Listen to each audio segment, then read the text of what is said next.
거대한 빨대로 토성에 바람을 불어넣기 시작했어요. 점점 커지고 있네요. 더욱더 커지고 더 커져요. 됐어요. 이제 거대한 고리를 추가해볼게요.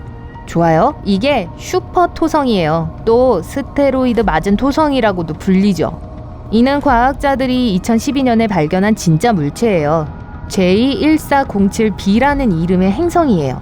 그리고 천문학자들은 이게 진짜 뭔지 아직도 확신하지 못해요. 이게 우리 태양계의 목성이나 토성 같은 거대 가스 행성일 수도 있어요. 그렇다면 그곳에는 단단한 표면은 없겠죠? 그리고 만약 그 행성에 발을 들여놓길 원한다면 해까지 뚫고 그냥 떨어질 거예요. 하지만 또 갈색 외성일 수도 있어요. 이건 큰 행성과 완전한 항성 사이에 있는 거예요. 이런 물체들은 항상 안에서 일어나는 것처럼 열핵 반응을 일으키기 위해서는 충분히 무거워야 해요.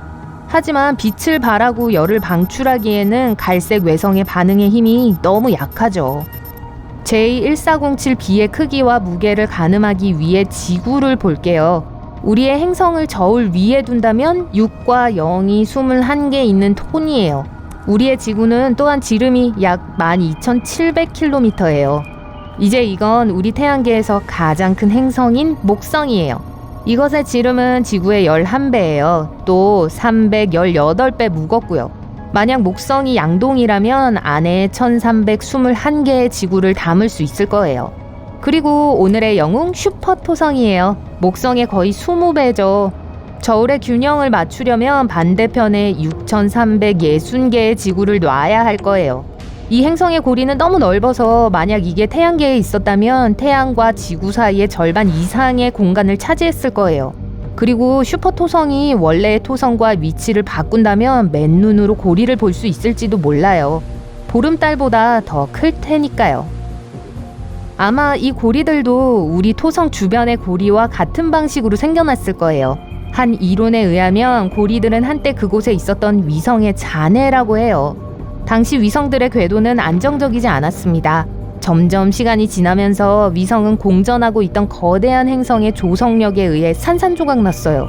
예전에 위성의 작은 조각들이 거인의 궤도에 자리 잡았죠. 믹서기 안에 있는 것처럼 서로 충돌해버린 거예요. 얼마 후 남은 건 기본적으로 거대한 행성 주변을 돌아다니는 먼지와 얼음 입자들 뿐이었습니다. 또 다른 이론은 고리가 위성이 소행성이나 다른 위성과 충돌한 후에 나타났다고 주장해요. 그리고 나서 중력 믹서기가 작동하면서 위성의 잔해를 고리로 바꾼 거죠. 어떤 과학자들은 그 고리가 행성 자체와 거의 동시에 형성되었다고 생각해요. 그래서 그건 가스구름, 우주잔해, 먼지로 된 행성 모양의 성운일 뿐이란 거죠. 후에 그게 아마 쪼그라들고 굳어져서 행성을 형성했을 거예요. 우리 슈퍼토성이 고리를 어디서 얻었는지는 아직 추측만 할 뿐이에요. 하지만 과학자들은 고리의 질량이 지구의 80%라고 해요.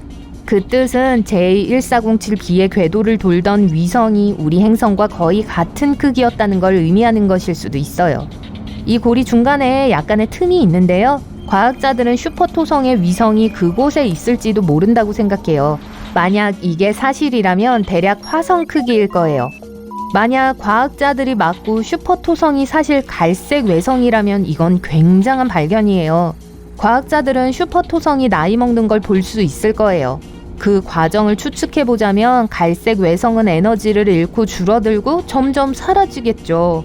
그리고 갈색 외성이 이 에너지를 다 소진하면 흑색 외성으로 변해요.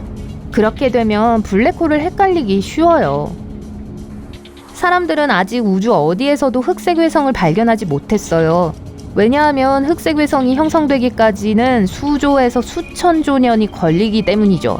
우리 우주는 너무 어려요. 그리고 어떤 별도, 심지어 우주가 태어났을 때 나타났던 별들도 흑색 외성이 될 시간을 가지지 못했어요.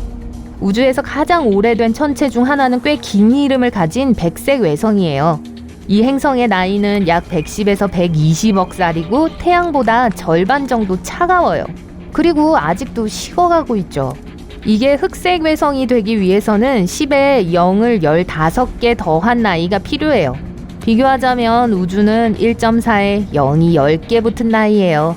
과학자들은 흑색 외성이 암흑 물질을 먹으며 약 10의 0을 25개 붙인 시간 동안 존재할 거라고 믿고 있어요. 그 이후 물질의 가장 작은 입자인 양성자가 붕괴하기 시작할 거예요. 그리고 나서 흑색 외성은 그냥 증발해버릴 거예요. 그렇게 되기까지 10의 0을 49개 붙인 시간이 더 걸릴 거예요. 하지만 양성자가 그대로 남아있다면 훨씬 더 흥미로운 시나리오가 흑색 외성을 기다리고 있을 거예요. 앞으로 10의 0을 1500개 더 붙인 연후에 흑색 외성은 철의 별이 될 거예요. 근본적으로 우주의 대포알이 되는 거죠. 이 철의 구체는 갑자기 블랙홀로 변하기 전까진 우리 우주보다 수십억 배 더 오래 존재할 거예요. 그래서 흑색 외성이 형성되는 과정은 아주 길어요. 보통 별이 그 정도 늙으려면 엄청난 시간이 걸리니까요. 하지만 슈퍼토성은 만약 이게 갈색 외성이라면 이 상태에 훨씬 더 가까울 수 있어요. 스테로이드 맞은 토성은 우리 우주에서 유일하게 이상한 행성이 아니에요. 이는 글리제 436b입니다. 이 행성은 트랜짓 기법을 사용해 찾았어요. 트랜짓은 행성이 모항성과 관찰자 사이를 이동할 때 일어나요. 월식과 비슷하죠. 이 행성은 지구 4배 크기이고 22배 더 무거워요. 거의 해왕성과 같은 거예요. 이곳은 이국적인 물의 세계인데요. 이곳의 물은 고체 형태지만 얼음은 아니에요. 온도가 약 섭씨 270도예요. 냄비의 물은 섭씨 100도에서 증기로 변해요. 하지만 글리제 436b에서는 극한의 압력 때문에 액체가 고체 상태로 남아있을 수 있어요. 과학자들은 또 이 행성의 대기가 우주 공간으로 증발하고 있다는 것을 발견했어요. 그래서 주변에 이 거대한 원형 구름이 있는 거예요. 이게 지속적으로 궤도를 따라 돌고 있으면서 혜성처럼 보이는 긴 꼬리를 행성에 달아주고 있죠. 개자리 2는 지구상의 모든 돈보다 더 가치 있는 엄청난 부를 소유하고 있어요. 행성 전체에 다이아몬드가 흩어져 있거든요. 개자리 2는 너비가 지구의 약 2배, 무게는 8배 무거워요. 이 행성은 자전하지 않아요. 행성의 한쪽 면만이 항상 자신의 모항성을 향하고 있어요. 이곳의 표면 온도는 타는 불의 온도보다 거의 2배 높아요. 그리고 모항성의 탄소가 풍부하기 때문에 행성도 이 원소를 많이 포함하고 있어요. 강한 압력과 온도는 탄소를 흑연과 다이아몬드로 바꾸는 걸 도와요.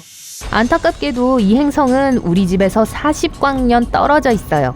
그래서 일반 로켓을 타고 그곳에 가려면 약 73만 년이 걸릴 거예요. 보석이 풍부한 또 다른 행성은 햇 P7b예요. 지구에서 약 1000광년 떨어져 있어요. 이 행성은 목성보다 60% 더 크고 거의 2배 더 무거워요. 그리고 모항성이 아주 가까이 있어서 지구에 이틀 만에 한 바퀴를 돌아요. 항성에 너무 근접해 있어서 햇 7b는 거의 백색 외성만큼 뜨겁습니다. 만약 이 행성의 밤쪽으로 보면 특이한 구름을 볼 수 있을 거예요. 과학자들은 이 구름이 커런덤 물질이 풍부할 수 있다고 믿고 있어요. 이것은 루비와 사파이어를 형성하는 바로 그 물질이에요. 그래서 그곳에 매우 비싸고 아름다운 보석비가 쏟아질 가능성이 높아요. 와스프 12b는 지금까지 발견된 가장 어두운 행성 중 하나예요. 행성의 한쪽 면만이 모항성을 향하고 있죠. 이 행성의 표면은 너무 어두워서 모든 가시광선의 약 94%를 잡아먹어버려요. 그래서 블랙홀과 비슷해 보이죠. 모항성은 행성을 너무 뜨겁게 달구어 그곳의 물질이 계속 증발해요. 그리고 나서 항성의 강한 중력이 이 구름을 자기 쪽으로 끌어당겨 원반을 형성해요. 하지만 TRES-2b가 챔피언이에요. 사람들에게 알려진 가장 어두운 행성입니다. 이것은 항성에서 오는 빛의 99%를 흡수해요. 이건 석탄 한 조각보다 더 많은 빛을 소모한다는 뜻이에요. 남은 빛의 1%는 거대 가스 행성에 의해 반사되어 붉게 보여요. 멀리서 보면 이 행성은 아주 사악해 보여요. 우주에서 가장 오래된 행성 중 하나는 PSR B1620-26b예요. 약 127억 살이 되었어요. 그 뜻은 빅뱅 이후 약 10억 년 후에 형성되었단 걸 의미해요. 이 행성은 너무 오래되어 두 개의 모항성이 진화할 시간을 가질 수 있었죠. 하나는 백색 외성이에요. 다른 하나는 초당 거의 100회 회전하는 펄서예요.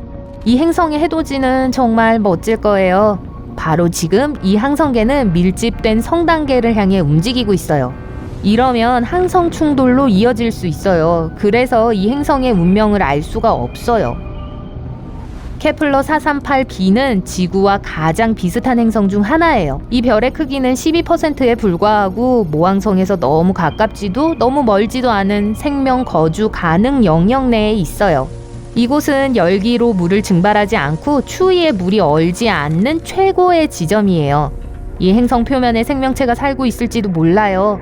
미래에는 이곳이 인간들의 새로운 보금자리가 될 수도 있어요. 하지만 우리가 빛의 속도로 여행한다 해도 사람들이 이 행성에 도착하는데 약 470년이 걸리는데 이건 물리 법칙상 불가능하죠.